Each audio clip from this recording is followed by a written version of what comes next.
Some people say that writing down your thoughts is good therapy.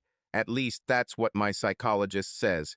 So I'm going to try what I have to lose that I haven't already lost. My name is Carrie Ann Walker. I'm 35 years old and a divorced mother of 3. I have 10-year-old twin boys and an 8-year-old daughter. I work full-time as an nurse and have done so since graduating from medical school. Most people find me very attractive and say that I could easily become a model.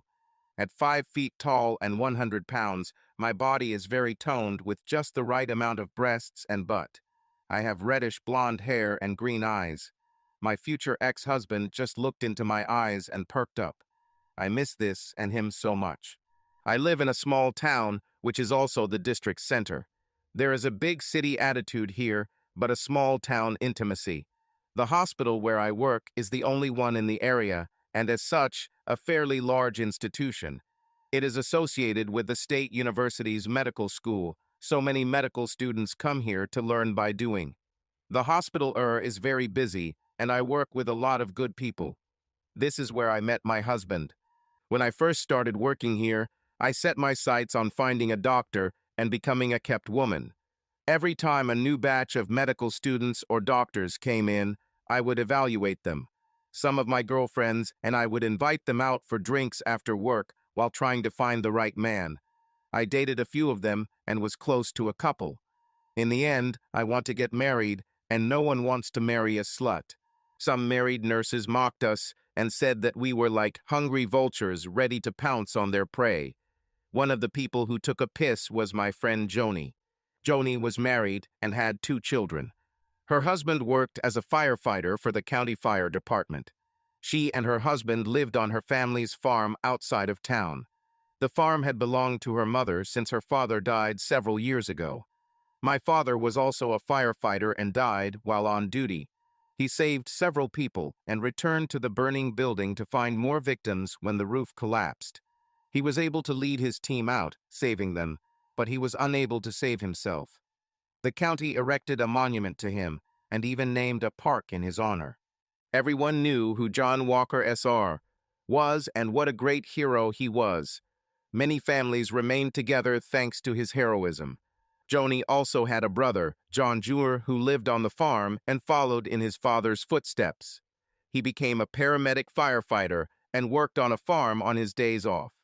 One day, while listening to Joni making fun of us girls, I asked her what she had against marrying a doctor. Joni replied, "Nothing, but every doctor I've seen here has been a weakling.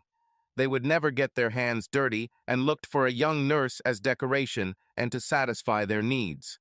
Joni continued, "I prefer a real man, one who works hard to provide for his family, who fights the devil himself to protect his family."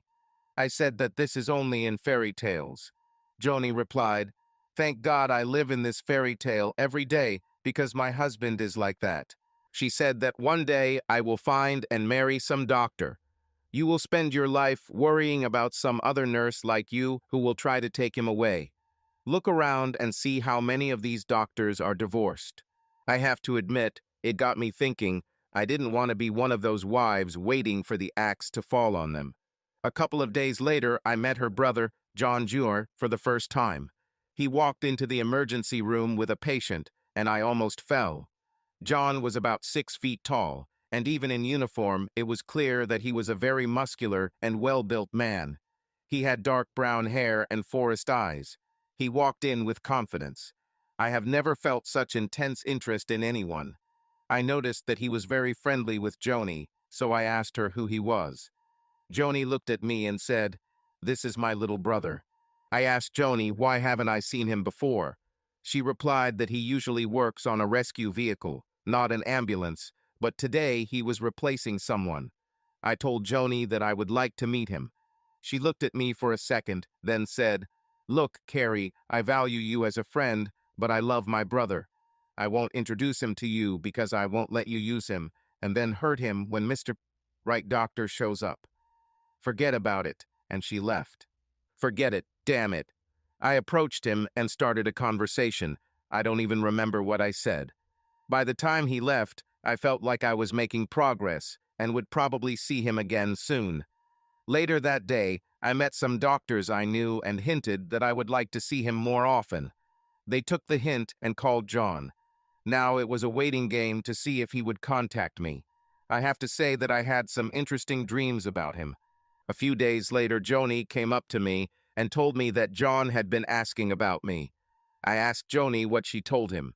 Joni replied, "I told the truth, but John is a grown guy, and if he wants to date you, it will be his decision." Of course, I was delighted, but Joni warned me, saying, "Just don't you dare offend him. I will never forgive you for this." Several days passed, and I didn't hear anything from John. Joni invited me to a barbecue, and she told me John would be there.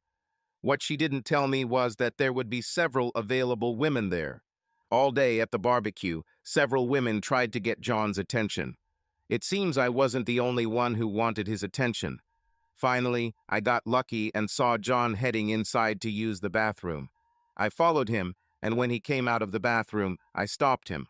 I asked him if he was trying to avoid me. John said, "Well, I heard that you wanted to meet me, but Joni told me that you were fixated on finding a doctor so you could get married. I'm not going to compete with anyone for a woman's love. Either she loves me and only me, or I will leave." I replied, "What made you think that I cannot love one man and one man only? This is exactly what I'm looking for. I want to get married and have a family, but most importantly, I want to stay married and grow old together." John looked at me for a minute, then said, "Okay, if you want to meet, how about tomorrow night?" I smiled and said, "How about tonight?" John agreed. I decided this guy might be worth it, so I started slow. We met and had a good time. After the third date, I let him kiss me goodbye. On the fifth date, I invited him to my apartment, and we had a very passionate make-out session. I didn't let him go beyond some obvious caresses. On our sixth date, John and I discussed where we were going. I explained to John that I had strong feelings for him, but I wasn't going to be just another mark on his bedside. I needed to know where this was going. To say I had strong feelings was an understatement. I was completely, unconditionally in love with him. I have never met a stronger, but at the same time gentle person in my life. He made me laugh, and when he wasn't around, I cried. He was kind and respectful. He was everything I never knew I really wanted. John explained to me that he wouldn't just sleep around either. He had to take care of that person. He wanted this man to care about him and only him. He asked me if I was that kind of person. I took John's hand and led him to my bedroom. As I started to undress, John said, "Before we do this, I want to know, are you giving up on your dream of catching the doctor and we'll be together exclusively?" I kissed him and said, "Yes to everything." I wish I could say we had great sex that night, but that wouldn't be true. We made love, and it was amazing. My heart stopped with passion. When we finally finished and I snuggled into his tight embrace, I cried. If I wasn't in love with him before, I definitely am now. I've never experienced anything like this in my entire life. John left early as he had a shift when we woke up. When he left, I wrapped myself in sheets to prolong his scent. His scent was on everything. Later in the morning, John sent me a message. "Thank you for a wonderful evening. I hope it was as special for you as it was for me." I replied to his message, "John, I hope I'm not scaring you, but I love you." John replied, "I love you too." When I received his answer, my legs gave way and I sat on the floor, sobbing. I don't know what he did to me, but I'm so in love with him. I have never felt such a feeling. I must say, he has the body of Hercules, the mind of Einstein, the wisdom of Solomon, and the compassion of the Dalai Lama, all rolled into one. I've never met such a person before. The next day, I went to work in seventh heaven. Everyone noticed that I was in seventh heaven. Joni finally caught up with me, and she gave me a stern look, then said, "If you break his heart, I will kill you. Now let's hug." After that day, John and I were inseparable. I gave up my desire to be a doctor's wife for something much better. We dated for a year, and every day I fell more and more in love than I could have imagined. My parents adored him, and I really think John's mother loved me too. Joni actually softened up to me and even apologized for not wanting to set me up with John. One day at work, Joni told me that an ambulance was arriving, and we needed to prepare a room for a patient. The paramedics brought a stretcher and John was on it. I almost fainted. I ran up to them and screamed, "Oh my God, what happened?" When John sat down and said, "I'm tired of being without you, will you marry me?" I was so stunned that I stood in silence until the entire ambulance fell silent. Tears began to fall from my eyes when I realized that John had just proposed to me. I jumped up on him, nodding my head, because I couldn't even say the words. He held the ring and said, "Carrie, say something." Finally, I was able to squeeze out, "Yes." We got married, and I moved into the house with John and his mother. This was not a problem since the house was large. Joni and her husband lived on the farm too, but in a separate house. Soon I became pregnant, and we had twins. John's mother was wonderful and helped me with the kids, so I was able to go back to work after I finished breastfeeding them. A couple of years later, I became pregnant again, and this time we had a girl. John's mother was there to help. I thank God every day for the wonderful life I had. 10 wonderful years have passed, and we have settled into a routine. John and I were still working, and on his days off, John helped out on the farm with Joni's husband. John's mother still lived with us and was starting to slow down a lot due to age. I really didn't understand how everything fell apart because I was happy and felt protected in my family. John and I were still having exciting sex, and I was still crazy in love and infatuated with John. I think it all started when some young nurses started going out for drinks after work and invited me to go with them. Joni always refused, saying that being in a bar without her husband was no place for a married woman.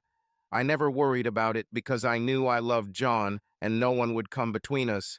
So a couple times a week, I would stop by for a drink or two and then head home. One day, while out drinking with the girls, I met Dr. Ben Wilson.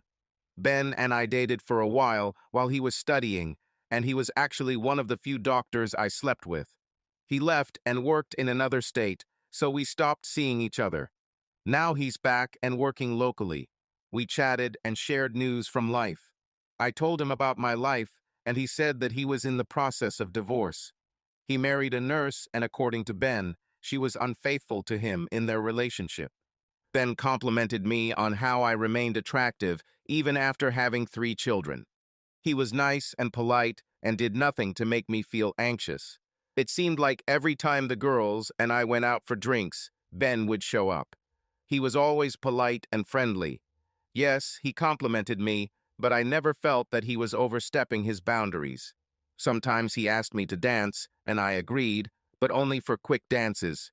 One night, while the girls and I were at the bar, Ben came in and started buying us all drinks.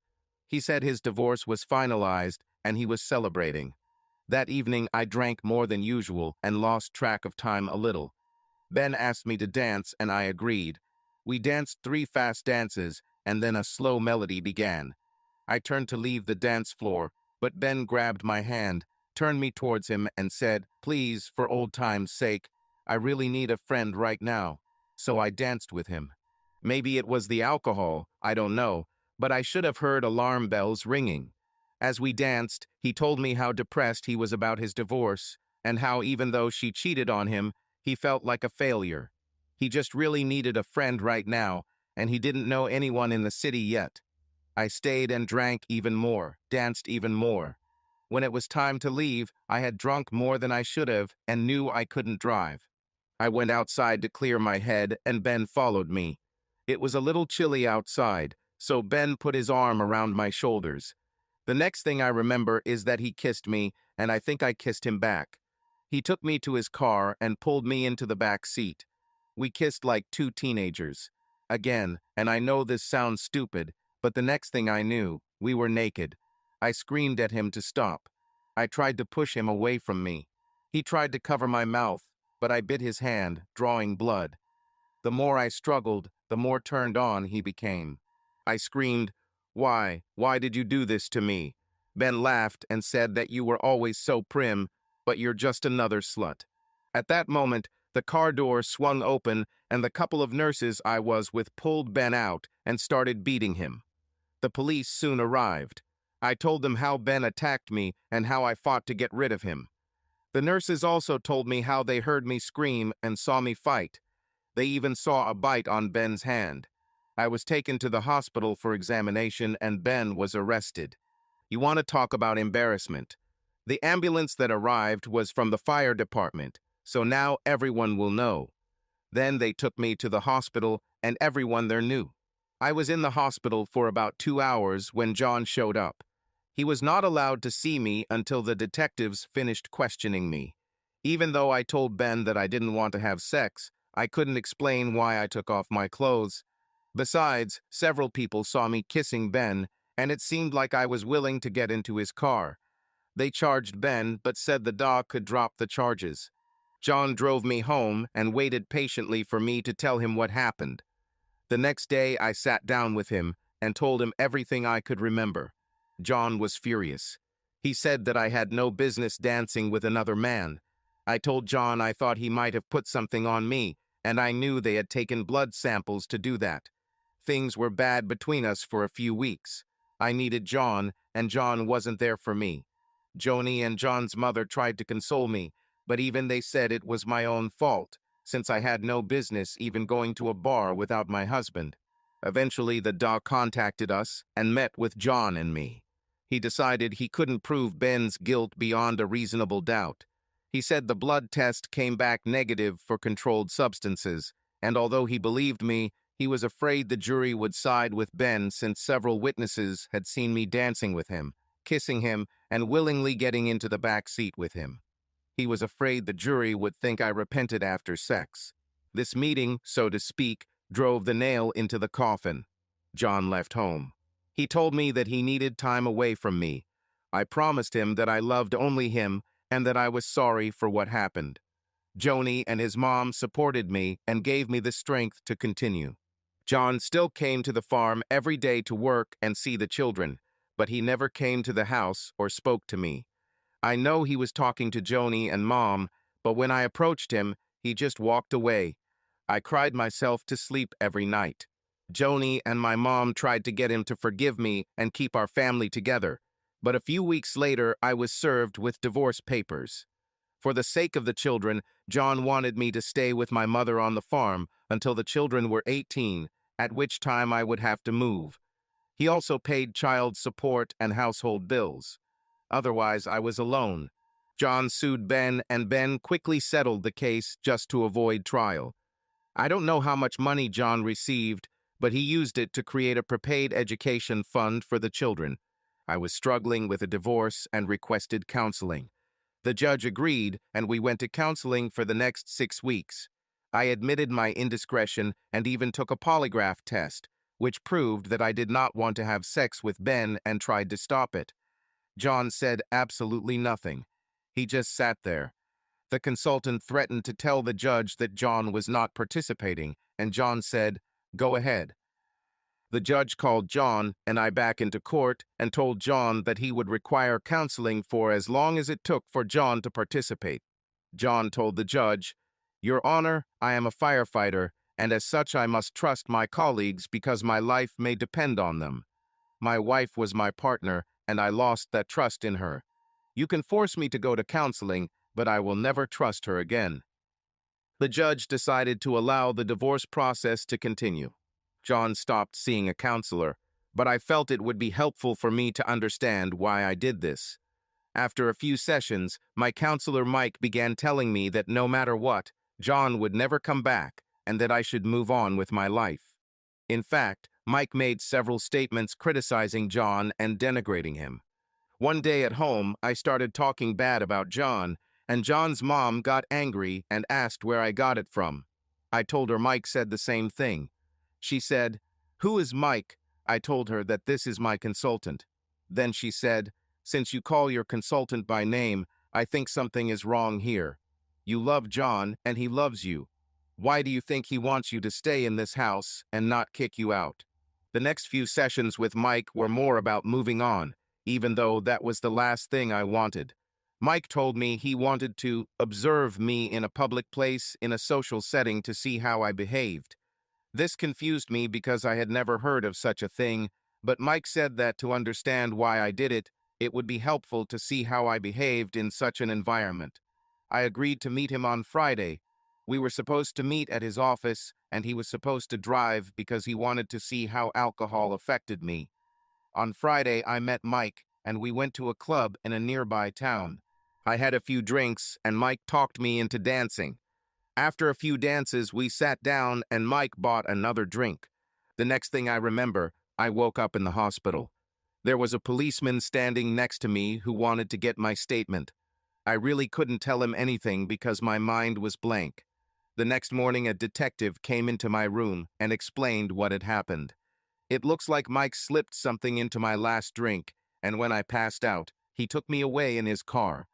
But the Good Samaritan prevented him with his further intention. They found the substance on him, and Mike even admitted to his plans to seduce me. He told the detective that he had been trying to seduce me for weeks, but I didn't even give in to the hints because I still loved my husband. He then planned to make me think I had consensual sex with him. A Good Samaritan noticed him slipping something into my drink, and as Mike led me into the car, the Samaritan intervened to protect me until the police arrived. By the time the police arrived, Samaritan had beaten Mike pretty badly. All this shocked me greatly. Now I was completely on edge. Thank God for Joni and Mom. I decided that I needed to get my act together and allowed John to continue with the divorce process.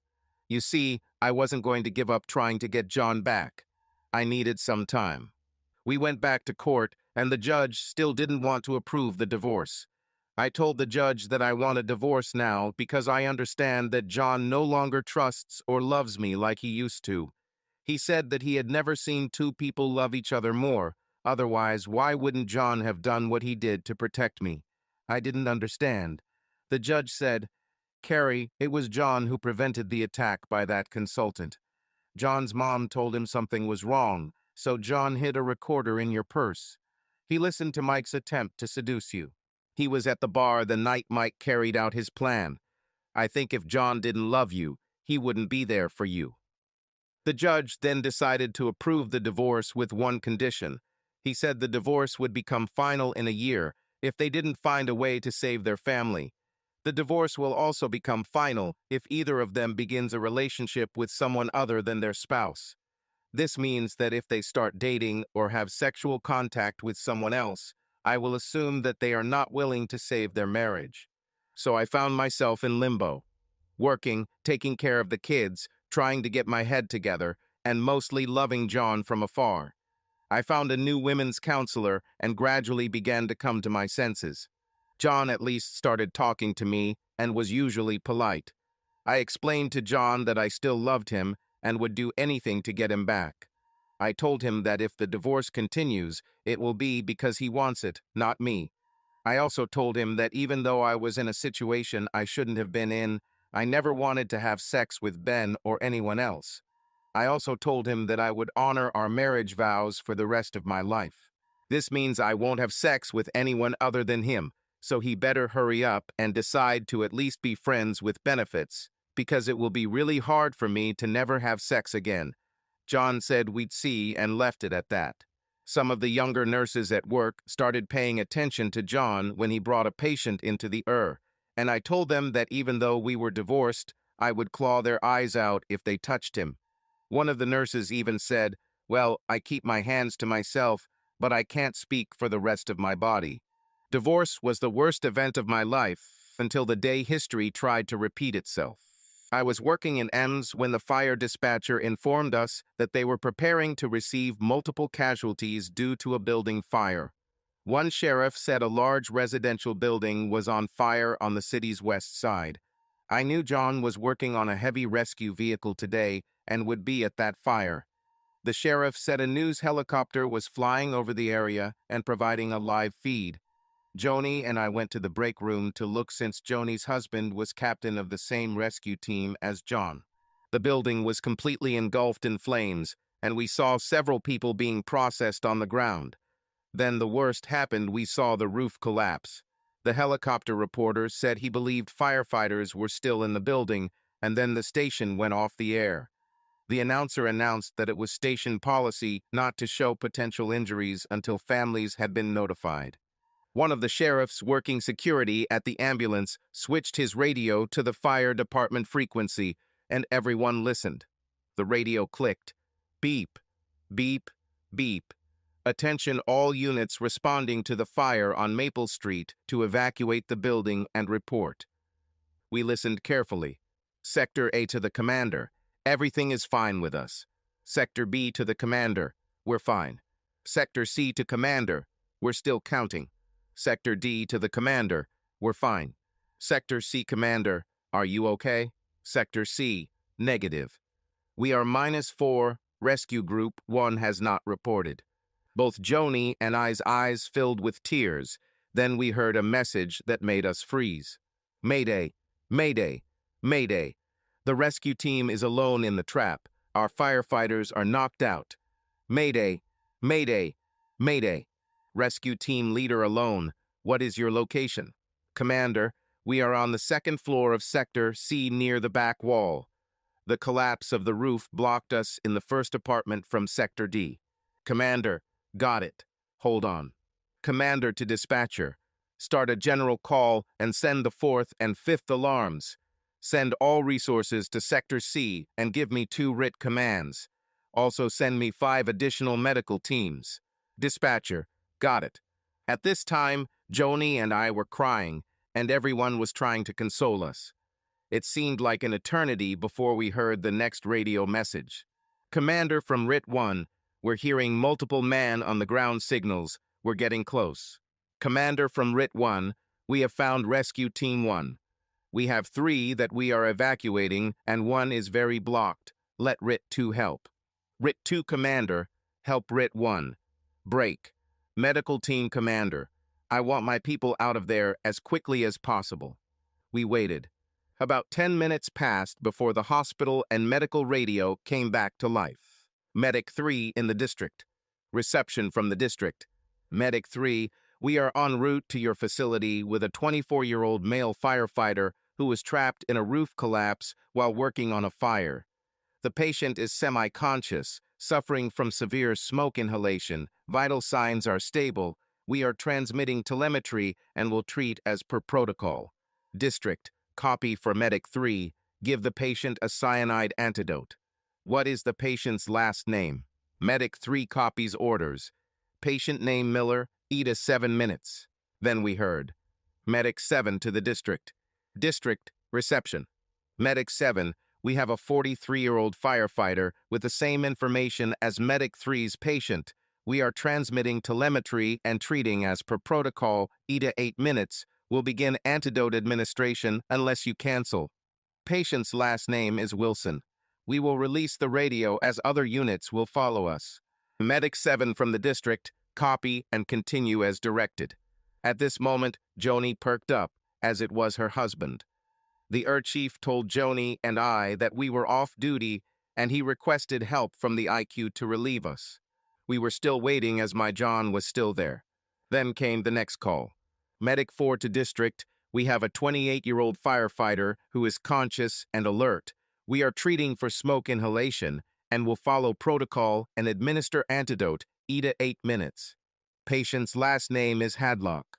I fell to the floor, realizing that my John was still trapped. Everyone tried to console me. Even Joni was devastated again. Joni started screaming, "It's not fair, first my father and now my brother." We were taken to a room and soon the hospital priest approached us. We continued to wait for any news. The ambulances started arriving in Joni, and I ran up to Joni's husband. By then he had regained consciousness. He looked at Joni with tears in his eyes and said, John saved us all, but we couldn't get to him. I'm so sorry. It was just like when your dad saved us years ago, baby. I'm so sorry. I promised I wouldn't let anything happen to him. Then the doctors pushed us out of the room. I looked at Joni and said, I didn't know your father saved your husband. Joni nodded her head and said, the last thing he said was, you won't widow my daughter. Tell her and my wife that I love them. This really shook him up for a while. God, I pray John doesn't die. This will really shake him up again. Then we heard the radio again. Medic 1 in the district. District, appointment with Doctor 1. County, we're bringing you a 34-year-old firefighter with ventricular fibrillation. Cardiopulmonary recovery has begun, the patient is intubated, and we have 2 IVs hooked up. We follow protocols for the treatment of ventricular fibrillation. The patient also has a fracture of the right femur, with suspected injuries to the head, spine, and pelvis. Eat 7 minutes. The patient's last name is Walker. As a nurse, I knew John's chances of survival small according to the radio report. Anyone who is in cardiac arrest due to injury before arriving at the hospital has only about a 1% chance of living. At that moment, I prayed to God and concluded all kinds deal with the Almighty to save John's life. Not for my sake, but for the sake of the children. I know I missed my chance, so for the first time in my life, it wasn't about my happiness, but about someone else's. I saw the fire department chaplain walk through the door. He saw me and came over to comfort Joni and me. The ambulance arrived and John was quickly carried out of the car. I noticed that no one performed artificial respiration on him. I tried to approach him when I heard one of the paramedics say, "We've got his heart rate back up," as they rushed him to the trauma bay. Joni and I followed them, but were not allowed inside. Doctors and nurses examined him and worked on him. X-ray burst through the door. I have never seen so many doctors in one room. There was a traumatologist, a cardiologist, a pulmonologist, a kidney specialist, an orthopedist, a radiologist, and our neurosurgeon. While the X-ray did its job, the doctor talked to Joni and me. He explained that he would not know anything until he received the results of the X-ray. He said John was unconscious and his prognosis was not good. Joni and I hugged as I saw the chaplain pull out a purple table. I knew it was used for last prayers. I screamed, "No." He came over, took my hand, and calmly said, "Carrie and Joni, I want to give John my last prayers. This doesn't mean he won't survive, but I think if God decides to take John to himself, he would be glad if only his loved ones were with him at that moment." Then he looked straight at me and said, "Carrie, don't think for a second that John doesn't love you. We've talked a lot about your situation, and I can assure you that he never stopped loving you." Around this time, John's mother walked into the emergency room. We told her about John's condition and that the chaplain wanted to offer his final prayers. We advised her to wait outside. She looked at us and said, "When the fire department truck pulled up, I already knew. Don't forget, the chaplain and I have been through this before. I already buried my husband, and if God decides, I'll bury my son." We all entered the room, which was now silent except for the beeping heart monitor. I stood to John's left and Joni stood to his right, and we held his and Mom's hands as the chaplain said his final prayers. For a moment, I thought I felt him squeeze my hand. When the chaplain finished, we went outside and the head doctor approached us. He said, "We have received X-ray results and found he has no injuries to his head, neck, spine, or pelvis. He has a serious fracture to his right hip and is losing blood. We want to operate, but we are afraid his heart is still too weak. We'll try to stabilize him, and if all goes well, we'll operate tomorrow. We've made a request for blood since we'll need a lot to keep him going until surgery. Once he's stronger, he should regain consciousness on his own." John was transferred to intensive care. I told my mom that I needed to pick up the kids, but she said, "Don't worry, the kids are fine. You need to stay with your husband." I hung my head in shame. Mom lifted my chin and said, "You violated his trust once. Now he needs you. Don't break it again." I looked my mom in the eyes and said, "Mom, I swear to you, I will never hurt your son again. I will be by his side until the end of my days." She kissed my forehead. I went to the cafeteria to buy coffee for myself and Joni. I was shocked to see a line stretching down the hallway and into the waiting room of firefighters and police officers, all waiting to give blood. Tears started streaming down my face again, and in that moment I truly understood what it meant to trust that your partner would be there for you. This is why John and I made no progress in repairing our relationship. I didn't understand the depth of trust I had broken. These firefighters, John's partners, had his back. They would never betray him. But I did. I understand now. I went to the chapel to pray and made a promise to God that I would earn John's trust back and would never break that trust again. Joni spent the night with her husband, and I spent the night at John's bedside. My parents came and picked up the kids, and everyone agreed to go back to surgery. By morning, John gained some strength and began to come to his senses. They began to take him to the operation when he extended his hand to me. I leaned in to kiss him, and he whispered, "Carrie, I forgive you. Will you forgive me?" I replied, "Yes, John, I forgive you, and I still love you." Then he said, "I wish I had accepted your offer of friends with benefits, because it looks like I'll have to go a long time without sex." I don't know why, but I started crying again. He was taken away for surgery.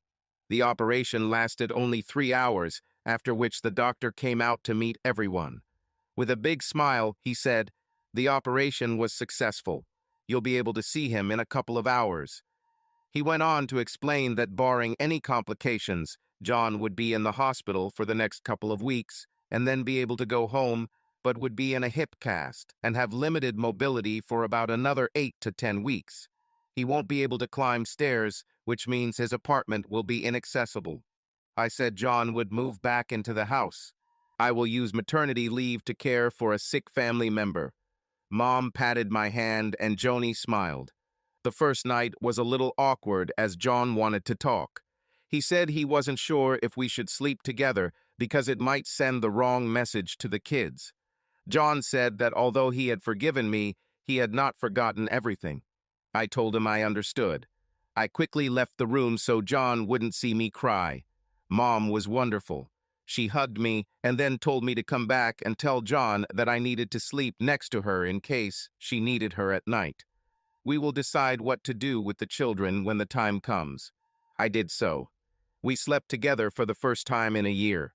There were still 3 months left before the divorce was final, so I had work to do on my own. I asked the court to grant a deferment for another 3 months. John's injury and rehabilitation were most important, and I insisted to the judge that he allow me to bring John to full recovery. John did not object, so the judge granted the request. John didn't really need much help, which left me a lot of time to think.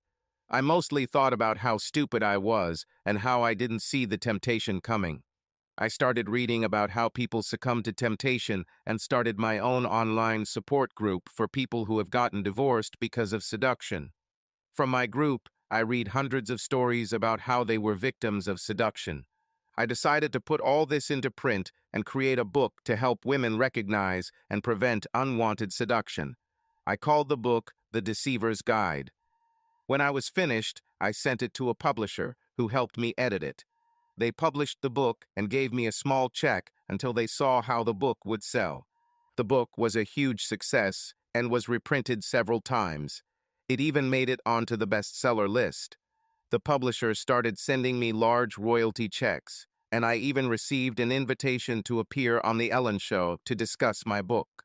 6 months with John were almost over, and the divorce was supposed to be officially finalized the day I appeared on The Ellen Show. I didn't need to be in court as it was just a formality. Despite all my efforts, John always said that he had not forgotten. On the day of The Ellen Show, I tried to remain in a good mood, but inside I was broken. Ellen was kind and cheerful. We discussed the book and the reasons why I wrote it. I talked about how I was the victim of a seducer and how it cost me my marriage. I told the whole terrible story of what happened. I explained that I wanted to give women the knowledge to prevent what happened to me and thousands of other women so that it would never happen again.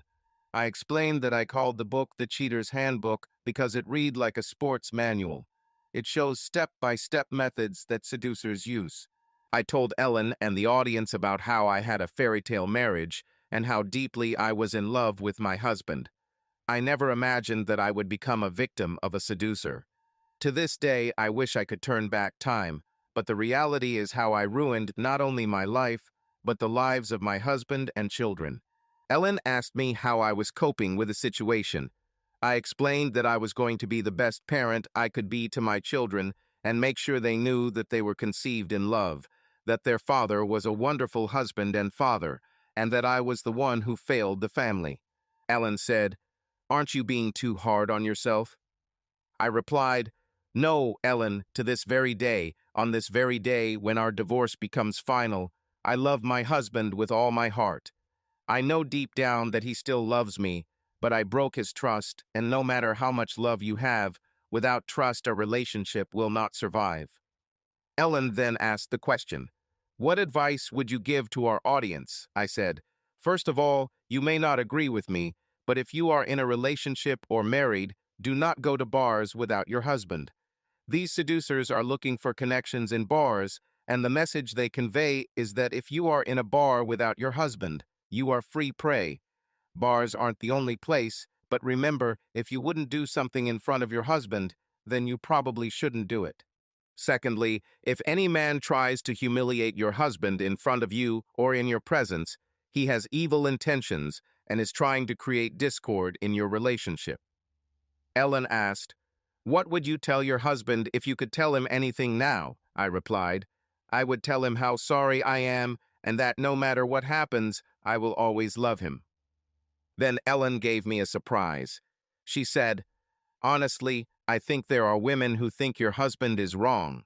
In the end, you tried to stop the situation, but were forced to break your promises. I want to give him the opportunity to tell you what he would like to say." Then the audience screen and monitor in front of me lit up, and John appeared on them. He said, "Hi, Ellen. I want to congratulate Carrie on the success of her book, and I want to tell her." At that moment, the screen suddenly became covered with static, and the image and sound became confused. Ellen turned to the producers. "What's going on?" They replied, "Just a minute, we lost the signal." I don't know that John was in the studio at the time. As I sat waiting, John came up behind me. Then I heard John's voice in the monitors, but as if he was standing next to me. "I want to tell Carrie that I still love her and want her back in my life if she will accept me." Hearing this made me cry. I couldn't say a word, but I knew I was nodding my head, and I was finally able to say, "There is nothing in my life that I would like more than to have you back." Ellen said, "Well, don't tell me. Turn around and tell John that." I turned around and John was standing there. I jumped into his arms so quickly that I caught him off guard and we both fell. I cried, kissed him, and promised to make him the happiest. The audience applauded and cheered for what seemed like an eternity before they stopped.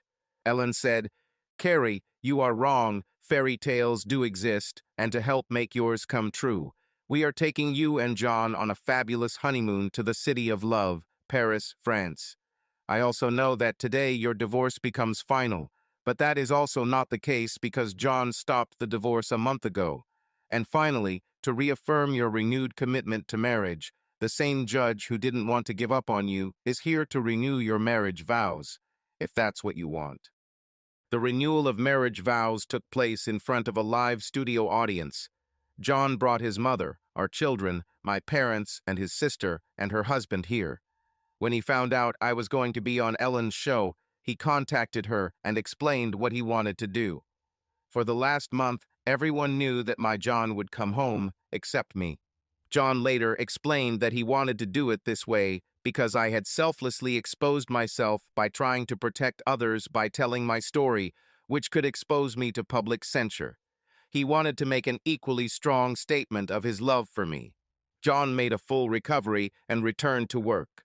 He had already rented out his apartment, and we moved the bed back into our bedroom.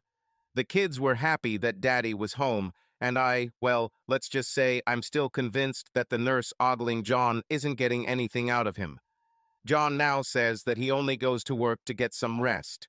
I'm not upset that John is back at the fire station. Not at all. The world needs real men like John and all the firefighters. I worry about what might happen, but I am confident that I am loved and that he is loved. I trust his brother and sister in the fire service to take care of each other.